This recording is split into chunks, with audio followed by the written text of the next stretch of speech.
sejam muito bem-vindos ao nosso Quinta da Inovação. Essa é uma atividade do Labites.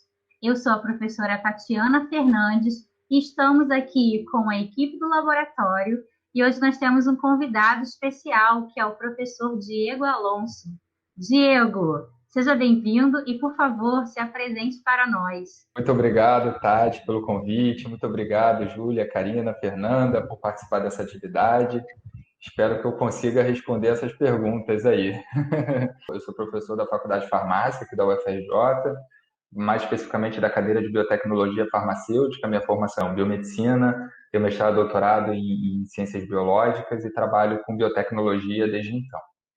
Então, hoje eu vou começar perguntando, bem específica e bem curta, mas eu acho que dá para desenvolver bastante. Como a proteção à propriedade intelectual, ela pode ser um facilitador dos processos de inovação?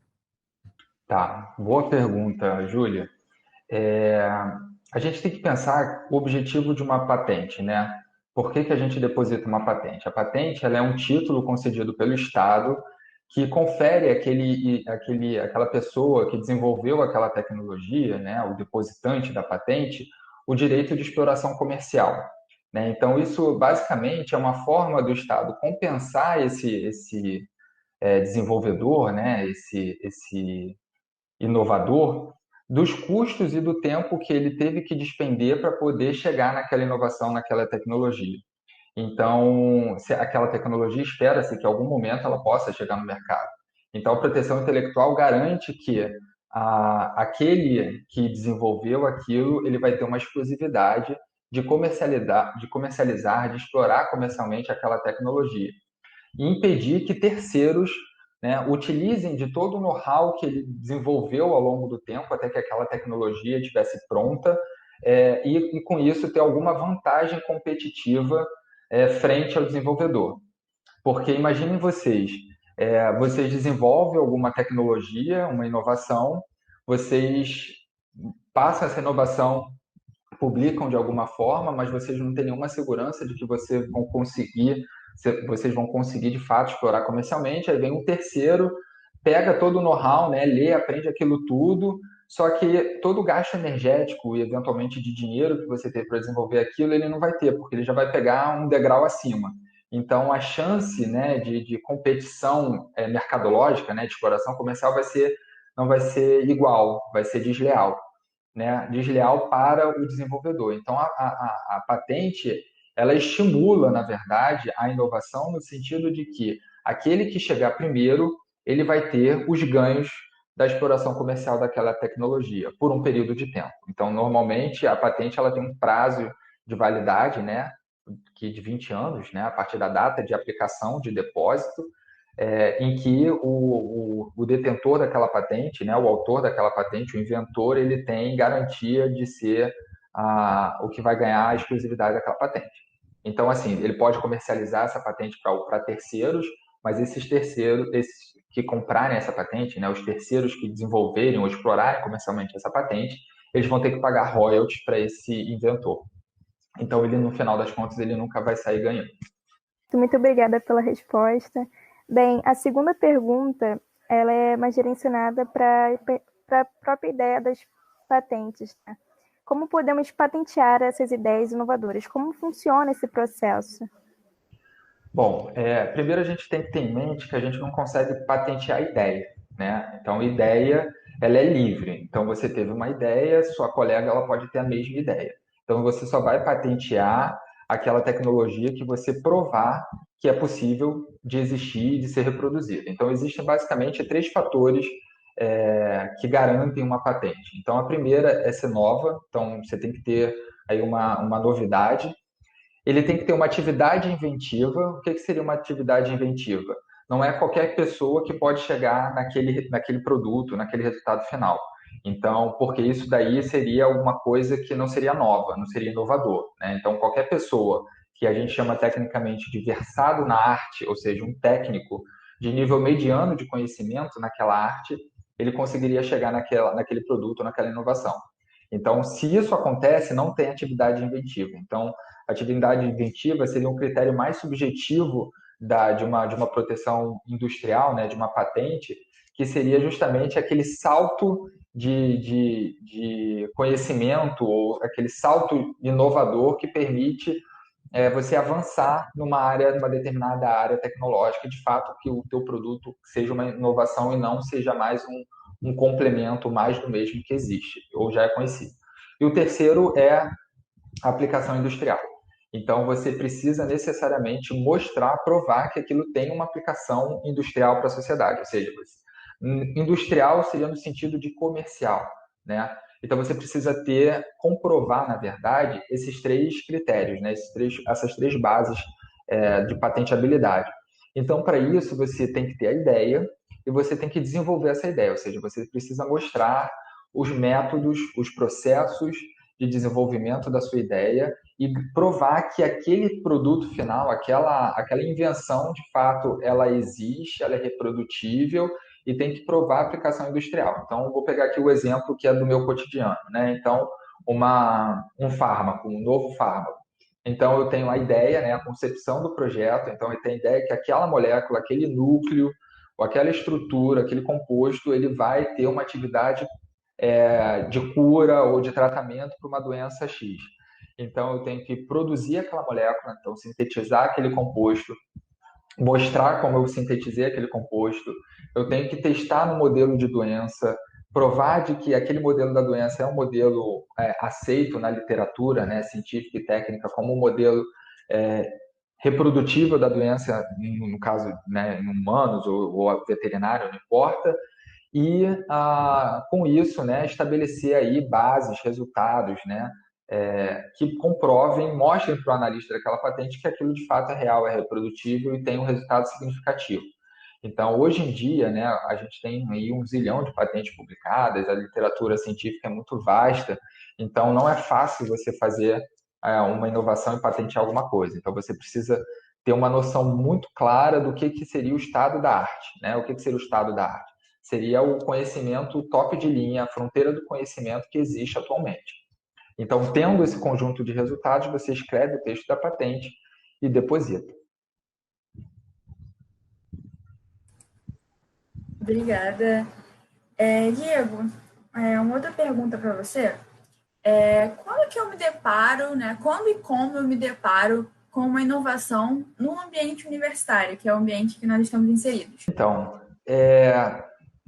qualquer momento, desde que você esteja dentro da universidade, esteja lidando com um projeto de pesquisa que tenha um caráter inovador. Então, você pode se deparar com muita sorte ainda na graduação, nos estágios de iniciação científica, iniciação tecnológica, mas é mais comum você se deparar com isso durante a pós-graduação, que você vai ter uma atividade, né, de pesquisa intensa, porque a pós-graduação ela te exige essa atividade de pesquisa. Mas, infelizmente, a gente vive numa sociedade aqui no Brasil, principalmente nas universidades públicas, em sua grande maioria, há algumas exceções, em que a cultura ela é uma cultura muito contra a inovação, pelo menos era até pouco tempo atrás.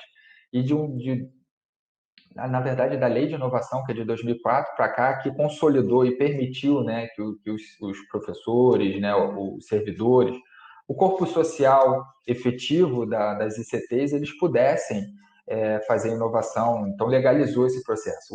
O que ocorria antes disso, não estou dizendo que não existia, mas era aquele jeitinho brasileiro, né? Então, assim, não existe nenhuma lei clara regulamentando esse processo. Então, com a lei de inovação, isso se tornou possível. Então, mas só que a gente ainda tem aí um déficit muito grande de cultura de inovação. Então, assim, acaba que muitas vezes, muitos projetos, né, muitos artigos científicos saem, mas aquele artigo, na verdade, ele poderia, antes da sua publicação, ter gerado uma inovação muito importante. Então, às vezes, a gente acaba perdendo timing, né, perdendo uma série de possibilidades e oportunidades por falta do não conhecimento de propriedade intelectual. Então, agora a gente está começando a mudar isso, né? A gente está falando mais abertamente sobre propriedade intelectual.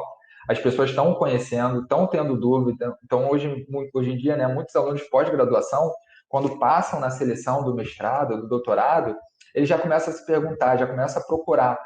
Bom, quem sabe de propriedade intelectual? Eu acho que meu projeto é possível de patentear. Então, assim, ele já começa a se cercar e entender como é que é esse processo, porque assim, algumas coisas diferentes numa publicação de artigo você precisa saber e fazer para uma patente. Como, por exemplo, você não pode apresentar os seus resultados numa jornada, num congresso, você precisa manter esses resultados em sigilo, porque um dos critérios, lembra que eu falei, que é a novidade? Então, a partir do momento que você mostra isso num congresso, você perde a novidade. Então, assim, você precisa se cercar de alguns cuidados que normalmente você não tem com artigo científico, né? Então, esse seria o primeiro deles, né? Ver a questão dos colaboradores, participação, contribuição de cada um, porque no final das contas, a partir do momento que se deposita a patente, todo mundo vira autor. Se aquilo virar uma tecnologia, uma inovação para o mercado, todo mundo vai sair ganhando, né? Então, a lei, né, existe lei para isso. Se houver exploração comercial, todo mundo que está com o nome lá naquela patente vai ganhar dinheiro. Infelizmente, só vai ganhar rios de dinheiro, a pessoa só vai ficar rica se for um blockbuster, alguma coisa que vende aí milhões de reais por ano.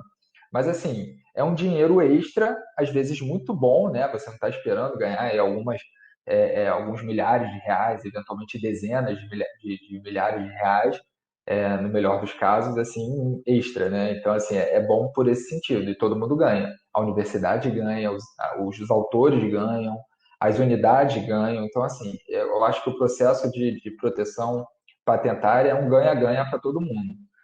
Envolve um esforço, mas no final é muito positivo. Então, só para fechar a tua pergunta, em qualquer momento, como em projetos, né, com atividade de iniciação, de científica, né, principalmente, tecnológica e na pós-graduação. Então, eu creio que o pessoal vai ficar com gostinho de quero mais. E daí, onde eles podem aprofundar, conhecer um pouco mais? Fala lá do Inova CCS, fala um pouco mais. Então, aqui então, atualmente a gente está mudando o nosso sistema de inovação na UFRJ, né? Então, até então, por força legal da Lei de Inovação, foi instituído o Núcleo de Inovação Tecnológica da UFRJ, mais conhecido como Agência UFRJ de Inovação. Só que a UFRJ é gigantesca, né? A gente está falando da maior universidade federal do país. Então, é humanamente impossível que um órgão único, né, um escritório único, que não é tão grande assim, infelizmente, pudesse dar conta de todo o capital social e potencial tecnológico que a universidade tem. Então, eu, junto com a professora Daniela Uziel, a Tati também está nessa iniciativa, a gente pensou que a melhor forma para a universidade estilo UFRJ seria descentralizar esse processo. Então, a gente teve essa ideia, né, de criar um braço, a princípio, né, da Agência de Inovação no CCS, porque nós somos do CCS, então o CCS foi o nosso modelo inicial, de forma que ali a gente pudesse falar a língua do pesquisador do CCS, né?